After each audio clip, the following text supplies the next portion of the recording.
Assalamualaikum warahmatullahi wabarakatuh. Halo semuanya, apa kabar kalian? Pastinya baik kan?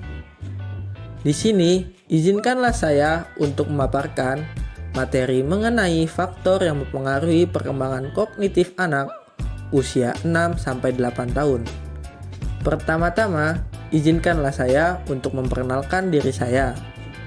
Nama saya Hafiz Kaisa Ibrahim dengan NIM 15136200042, program studi pendidikan vokasional teknik elektronika Universitas Negeri Jakarta.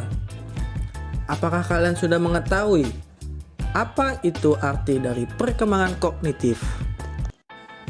Perkembangan kognitif terdiri dari dua kata, yaitu perkembangan dan kognitif.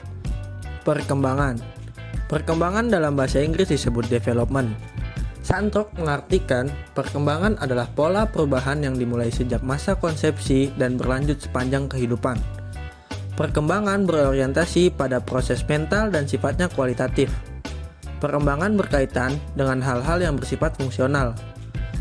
Biasanya perkembangan berlangsung seumur hidup. Kognitif berasal dari kata cognition atau knowing yang berarti mengetahui. Kognitif menurut KBBI adalah berhubungan dengan atau melibatkan kognisi. Kognisi sendiri adalah kegiatan atau proses memperoleh pengetahuan, termasuk kesadaran, perasaan, dan sebagainya, atau usaha mengenali sesuatu melalui pengalaman sendiri.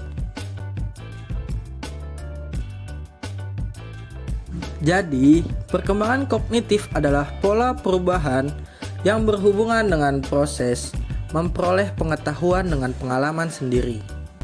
Selanjutnya, apa saja sih faktor-faktor yang mempengaruhi perkembangan kognitif anak? Faktor perkembangan kognitif anak terbagi menjadi 9, yaitu yang pertama ada faktor genetik atau keturunan. Faktor genetik yang dipelopori oleh seorang ahli filsafat bernama Schopenhauer berpendapat bahwa manusia lahir sudah membawa potensi-potensi tertentu yang tidak dapat dipengaruhi oleh lingkungan. Dikatakan pula bahwa taraf intelijensi sudah ditentukan sejak anak dilahirkan. Para ahli psikologi Lehrin, Lindsay, dan Spuyer berpendapat bahwa intelijensi 75-80% merupakan warisan atau faktor keturunan. Yang kedua ada faktor lingkungan. Faktor lingkungan dipelopori oleh John Locke. John Locke berpendapat bahwa manusia dilahirkan dalam keadaan suci seperti kertas putih yang masih bersih, belum ada tulisan atau noda sedikit pun. Menurut John Locke, perkembangan manusia sangatlah ditentukan oleh lingkungannya. Berdasarkan pendapat John Locke, taraf intelijensi sangatlah ditentukan oleh pengalaman dan pengetahuan yang diperolehnya dari lingkungan hidupnya. Yang ketiga ada faktor kematangan.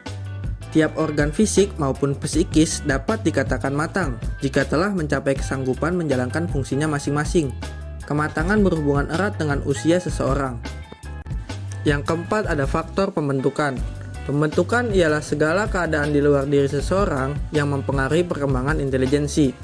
Pembentukan dapat dibedakan menjadi dua, yaitu pembentukan sengaja, biasanya dipengaruhi oleh sekolah formal, dan pembentukan tidak sengaja oleh pengaruh alam sekitar, sehingga manusia berbuat intelijen karena untuk mempertahankan hidup ataupun dalam bentuk penyesuaian dirinya. Yang kelima ada faktor perilaku pemberian stimulus pendidikan dan pengetahuan orang tua. Karena dengan pendidikan dan pengetahuan orang tua yang semakin tinggi, orang tua dapat mengarahkan anaknya sedini mungkin dan akan mempengaruhi daya pikir anak untuk berimajinasi, lebih kreatif, dan lebih berprestasi. Yang keenam ada faktor kerentanan terhadap penyakit. Anak yang menderita penyakit menahun akan terganggu tumbuh kembangnya dan pendidikannya. Di samping itu, anak juga akan mengalami stres yang berkepanjangan akibat dari penyakitnya. Selanjutnya yang ketujuh ada faktor minat dan bakat. Minat mengarahkan perbuatan kepada suatu tujuan dan merupakan dorongan untuk berbuat lebih giat dan lebih baik lagi. Sedangkan bakat diartikan sebagai kemampuan bawaan, sebagai potensi yang masih perlu dikembangkan dan dilatih agar dapat terwujud. Bakat seseorang akan mempengaruhi tingkat kecerdasannya. Artinya, seseorang yang memiliki bakat tertentu maka akan semakin mudah dan cepat mempelajarinya. Yang kedelapan ada faktor kebebasan. Kebebasan untuk berpikir atau sering kita kenal dengan divergen, yang berarti manusia bebas memilih metode pembelajaran khususnya untuk memecahkan masalah yang timbul sesuai dengan kebutuhan mereka. Selanjutnya yang terakhir adalah faktor pemenuhan nutrisi. Nutrisi yang baik dapat mengoptimalkan perkembangan otak dan kognitif anak-anak.